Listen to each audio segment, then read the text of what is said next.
Good morning, good afternoon and good evening प्यारे बच्चों। Mahindra commerce classes में आप सभी का बहुत बहुत स्वागत है। बच्चों, जैसे कि आप लोगों को पता है कि आपके सीएमए इंटरमीडिएट सीएमए फाइनल के एग्जामिनेशन जो है वो 10 दिसंबर से स्टार्ट होने वाले हैं। तो अब आपके पास लास्ट 60 डेज है। इसमें आपको एनालिसिस करना है किस तरह से आपकी स्टडी रहेगी और किस तरह से आपके एग्जामिनेशन पेपर आने वाले हैं। इस वीडियो में मैं बात करूंगा कि आपके सीएमए इंटरमीडिएट के ग्रुप फर्स्ट में जो आपके कॉस्ट अकाउंटिंग सब्जेक्ट है उसमें किस तरह से आपके पेपर बनने वाला है और क्वेश्चंस कहां से आने वाले हैं, आपके किस तरह से क्वेश्चन आएंगे, कितने कितने नंबर के क्वेश्चन आने वाले हैं, कौन सा टॉपिक कितने नंबर का आएगा और कितने टोटल क्वेश्चंस आएंगे, एमसीक्यूज कितने आएंगे, ट्रू फॉल्स कितने आने वाले हैं, फिल इन द ब्लैंक्स कितने आने वाले हैं, ये सारी चीजें इस वीडियो में अपन एनालिसिस करेंगे। और दूसरी चीज अपन देखेंगे कि आपको जो प्रैक्टिकल क्वेश्चंस हैं वो कहां से उठाने हैं, कहां से आपको कंप्लीट करने हैं, कितने क्वेश्चन आपके लिए इनफ रहेंगे एग्जामिनेशन को फाइट करने के लिए। तो आ जाइए बच्चों, अपन शुरू करते हैं कि सीएमए इंटरमीडिएट आपके दिसंबर attempt 2023 CMA intermediate costing subject की स्ट्रेटेजी के बारे में अपन बात करते हैं। सबसे पहले मैं आप लोगों को बताऊंगा कि आपके CMA intermediate cost accounting subject का पेपर किस तरह से बनने वाला है। चलिए बच्चे, चलिए आ जाइए बच्चों, आइए।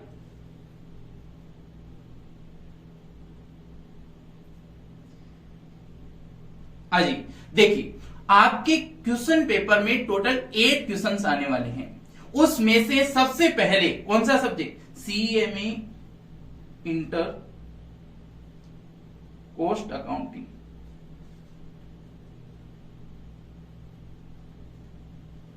न्यू सिलेबस, ये बच्चों न्यू सिलेबस का पेपर एनालिसिस कर रहे हैं अपन। न्यू सिलेबस आइए देखिए, सबसे पहले क्वेश्चन नंबर फर्स्ट देखिए, क्वेश्चन नंबर फर्स्ट आपके टोटल 25 मार्क्स का आने वाला है। कितने मार्क्स का आने वाला है? 25 मार्क्स। इसमें से आपके एमसीक्यूज आएंगे टोटल कितने नंबर के? 12 मार्क्स के। अच्छा, ट्रू फॉल्स कितने नंबर के आने वाले हैं? तो बोले सर ट्रू फॉल्स आपके आने वाले हैं 7 मार्क्स के। और फिलिंग द ब्लैंक्स कितने नंबर के आएंगे? तो बोले सर वो आएंगे आपके 6 मार्क्स के। टोटल कितने नंबर हो गए? 25। पहले क्वेश्चन में आपको 25 नंबर के क्वेश्चन देखने को मिलेंगे। बच्चों, ये क्वेश्चन आपको क्वालिफाई करने के लिए सबसे जरूरी होते हैं। तो ये क्वेश्चन कहां से तैयार करें? तो आपको सीएमए इंटरमीडिएट की वेबसाइट पे जाके वहां पे जितने भी एमसीक्यू दे रखे हैं, जितने भी आपके सीएमए इंटरमीडिएट के रिगार्डिंग जितने भी एमसीक्यूज हैं, उनको प्रॉपर तरीके से एनालिसिस कीजिए, प्रॉपर तरीके से तैयार कीजिए।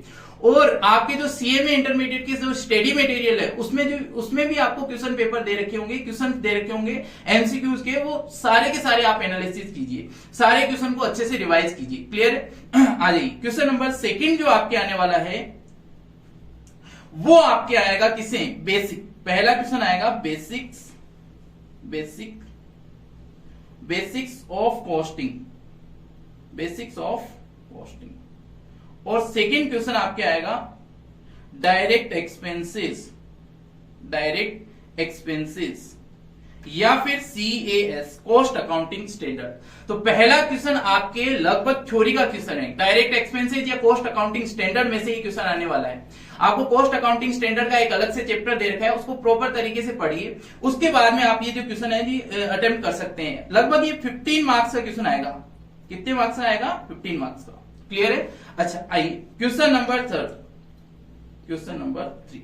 अच्छा, क्वेश्चन नंबर 3 में सबसे पहले ए जो पार्ट आएगा वो मटेरियल कॉस्टिंग। किसका? मटेरियल कॉस्टिंग में भी सबसे ज्यादा जो इंपॉर्टेंट टॉपिक है वो है आपके ईओक्यू वाला टॉपिक जो है, जिसमें आपके डिस्काउंट वाला और पूरा एनालिसिस करने के बाद में जो भी आपको चीजें दे रखी है स्टडी मटेरियल में, वो प्रॉपर तरीके से आप उन क्वेश्चंस को कीजिए। ईओक्यू वाला कॉन्सेप्ट है, उसमें से इस बार क्वेश्चन आ सकता है, मैं ऐसा एक्सपेक्ट कर रहा हूं। क्लियर है? आइए, अच्छा इसमें थर्ड में बी जो क्वेश्चन रहेगा वो आपके रहेगा लेबर कॉस्टिंग से। कहां से? लेबर कॉस्टिंग से। ए तो मटेरियल कॉस्टिंग, बी कहां से? लेबर कॉस्टिंग से। ये क्वेश्चन आपके क्वेश्चन नंबर 3 में आने वाले हैं। क्वेश्चन नंबर 4 में कहां से आएंगे क्वेश्चन? तो बोले सर पहला क्वेश्चन आएगा ओवरहेड का। कहां का? तो बोले सर ओवरहेड चैप्टर से आपके 8 नंबर से 10 नंबर का क्वेश्चन उठ सकता है। क्लियर है? अच्छा, बी जो पार्ट है वो आएगा रिकंसिलेशन।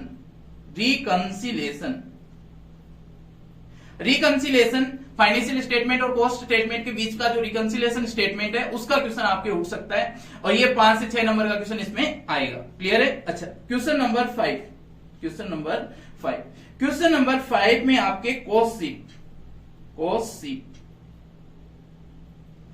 या फिर बी में आप कह सकते हो क्या, तो बोले सर ये कॉस्ट शीट या जॉब पोस्ट।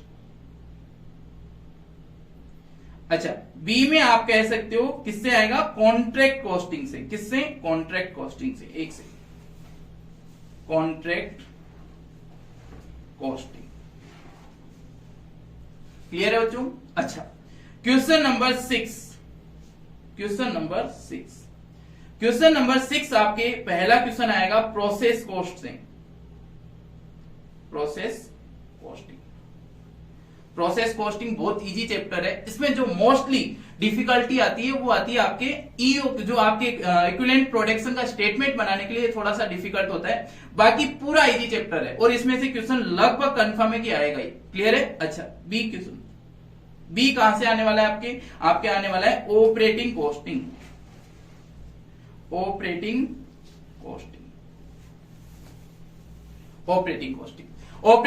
कॉस्टिंग में से भी आपके क्वेश्चन पूछे जाएंगे। क्लियर है? Question number 7 question number 7। अच्छा, क्वेश्चन नंबर 7 कहां से उठेगा आपका, तो बोले सर मार्जिनल का। कहां से? मार्जिनल। अच्छा, बी क्वेश्चन भी इसमें मार्जिनल का ही आएगा। मार्जिनल कॉस्टिंग की अच्छे से प्रैक्टिस कर लेना, इसके क्वेश्चन हार्ड आते हैं आपके कंपेयर टू अदर जो अदर चैप्टर आपको दे रखे हैं उसके कंपैरिजन में मार्जिनल कॉस्टिंग के क्वेश्चन हमेशा हार्ड देता है इंस्टीट्यूट। तो इस वजह से आपकी स्टडी मटेरियल के जितने भी क्वेश्चन है, स्कैनर के जितने भी क्वेश्चन है, एमटीपी के जितने भी क्वेश्चन है और वर्कबुक के जितने भी क्वेश्चन है वो सारे कंप्लीट कर लीजिएगा, जिससे आप मार्जिनल कॉस्टिंग का कोई भी क्वेश्चन आ जाए आप अटेम्प्ट कर पाओगे। क्लियर है? अच्छा, क्वेश्चन नंबर 8 आई। क्वेश्चन नंबर 8 आप लोगों के आएगा, क्वेश्चन नंबर 8 आएगा स्टैंडर्ड कॉस्टिंग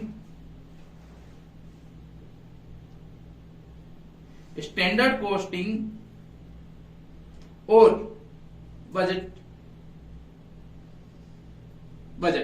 स्टैंडर्ड कॉस्टिंग और बजट कॉस्टिंग में से एक क्वेश्चन आपके दोनों आपको दे रखा होगा, ए और बी में आपको देखने को मिल जाएगा। इसमें से भी इजी क्वेश्चन आते हैं। स्टैंडर्ड कॉस्टिंग के आपके जितने भी स्टडी मटेरियल के क्वेश्चन है प्लस स्कैनर के क्वेश्चन है उनको कंप्लीट कर लीजिएगा। क्लियर है बच्चों?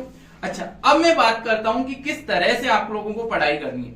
सबसे पहले आप अपने कॉन्सेप्ट को पूरी तरह स्ट्रॉन्ग कीजिए। बोले सर कॉन्सेप्ट को अच्छे से स्ट्रॉन्ग कर लीजिए, एक एक चीज को आप एनालिसिस कीजिए, एक एक कॉन्सेप्ट को एनालिसिस कर लीजिए और उन कॉन्सेप्ट की प्रॉपर तरीके से आप क्या कीजिए, नोट्स बनाइए। प्रॉपर तरीके से अच्छे से नोट्स बनाइए। इतने आप कम से कम ये मान लीजिए कि 15 से 20 पेज के आपके प्रॉपर नोट्स होने चाहिए आपके पास, ताकि आप जब एग्जाम देने के लिए जाओ तो उस टाइम आपके पास इतना स्टडी मटेरियल हो कि आप मतलब 10 से 15 पेज हो, जिसको पढ़ने के बाद में आपको कॉन्फिडेंस आ जाए कि मैं सारे क्वेश्चन कंप्लीट कर सकता हूं। क्लियर है? तो सबसे पहले आप क्या बनाएंगे, अपने कॉन्सेप्ट को क्लियर करेंगे और उन कॉन्सेप्ट के बेस पे आप क्या बनाएंगे, एक प्रॉपर तरीके से एनालिसिस करने के बाद में अपने खुद के नोट्स बनाएंगे। क्लियर है? अच्छा, सेकंड आप क्या करो, प्रैक्टिस करो। प्रैक्टिस बोले सर प्रैक्टिस कहां से करना है, तो प्रैक्टिस आपको स्टडी मटेरियल आपको स्टडी मटेरियल की एक एक क्वेश्चन को कंप्लीट करना है। सारे क्वेश्चन कंप्लीट करके जाओगे। क्लियर है? दूसरा आप अपने स्कैनर को उठाइए। किसको उठाइए? स्कैनर को। और आप वर्कबुक को, अगर हो सके तो वर्कबुक को आप क्या कीजिए, आप वर्कबुक को कंप्लीट कीजिए। सबसे जरूरी है कि आप स्टडी मटेरियल और स्कैनर को कंप्लीट कर लें। अगर फिर भी आपके पास टाइम है तो वर्कबुक और एमटीपी मॉक टेस्ट पेपर इनको अच्छे से कंप्लीट कीजिएगा। अच्छा, वर्कबुक से पहले मैं बोलूंगा एमटीपी को आप सॉल्व कर लीजिएगा। क्लियर है? मैं बोलता हूं स्टडी मटेरियल को अच्छे से कंप्लीट करो। स्टडी मटेरियल कंप्लीट होने के बाद में आप स्कैनर उठाएंगे। अगर स्कैनर आप लोगों के कंप्लीट हो चुके हैं तो फिर आप एमटीपी करेंगे और उसके बाद में आप लोग वर्कबुक करेंगे। क्लियर है? अच्छा, जितने भी आप क्वेश्चन करते हैं तो आप अपने कॉन्सेप्ट के बेस पे जितने भी क्वेश्चन सॉल्व कर पा रहे हैं बिल्कुल इजी तरीके से, तो उनको तो छोड़ दीजिए। और जो आपने कॉन्सेप्ट पढ़े कॉन्सेप्ट पढ़े उसके बावजूद भी आपसे कोई क्वेश्चन सॉल्व नहीं हो रहा है, तो उस क्वेश्चन को आप क्या करेंगे, स्टार मार्क करेंगे। स्टार मार्क इसलिए करेंगे ताकि जब वापस से आप रिवाइज करें तो वो क्वेश्चन छोड़ दें जो क्वेश्चन आपने क्या करें, कॉन्सेप्ट के बेस पे सॉल्व किए हैं। क्लियर है? और जो स्टार मार्क क्वेश्चन है उनको वापस से क्या कर सके, अच्छे से पढ़ सके, ताकि अच्छे से आप लोगों के पूरा का पूरा स्टडी मटेरियल कंप्लीट हो सके, स्कैनर कंप्लीट हो सके। क्लियर है? अच्छा, प्रैक्टिस की बात आ गई। अब थर्ड चीज है रिवीजन। रिवीजन रिवीजन रिवीजन किस तरह से? रिवीजन में सबसे पहले आप अपने जितने भी कॉन्सेप्ट के नोट्स बनाए हैं उनको प्रॉपर तरीके से पढ़िए, अच्छे से कम ये मान लीजिए 2 से 3 बार पढ़ना है। आपने जो कॉन्सेप्ट के पेपर, जो भी कॉन्सेप्ट के जो नोट्स बनाए हैं, अपने खुद के जो नोट्स बनाए हैं, उनको 2 से 3 बार अच्छे से पढ़ लीजिए। और प्लस आपने जितना भी स्टार मार्क किया हुआ स्टडी मटेरियल में या स्कैनर में, जितने भी क्वेश्चन को स्टार मार्क किया है, उनको एक बार नहीं 3 बार सोल्व कीजिए कम से कम। क्योंकि ज्यादा से ज्यादा खींच के मैं बोलता हूं कि 25 से 30 क्वेश्चन ऐसे होंगे जिनको आपने स्टार मार्क किया होगा। 30 क्वेश्चन मान लीजिए, तो 30 क्वेश्चन अगर एक दिन में कंप्लीट होते हैं तो 3 दिन का मान लीजिए, 3 दिन में पूरा कंप्लीट हो जाएगा आपके। क्लियर है? तो आप सबसे पहले क्या कीजिए, जो आपने कॉन्सेप्ट के नोट्स बनाए हैं उनको प्रॉपर तरीके से एनालिसिस कीजिए, अच्छे से पढ़िए उसको 3 से 4 बार 5 बार जितनी बार भी पढ़ सकते हैं। प्लस 3 टाइम्स अपने जो भी स्टार मार्क करे हुए क्वेश्चन है उनको क्या कीजिए, अच्छे से पढ़िए। और एक बार जो आपने कॉन्सेप्ट के बेस पे जो क्वेश्चन पहले कर रखे थे उनको वापस से सॉल्व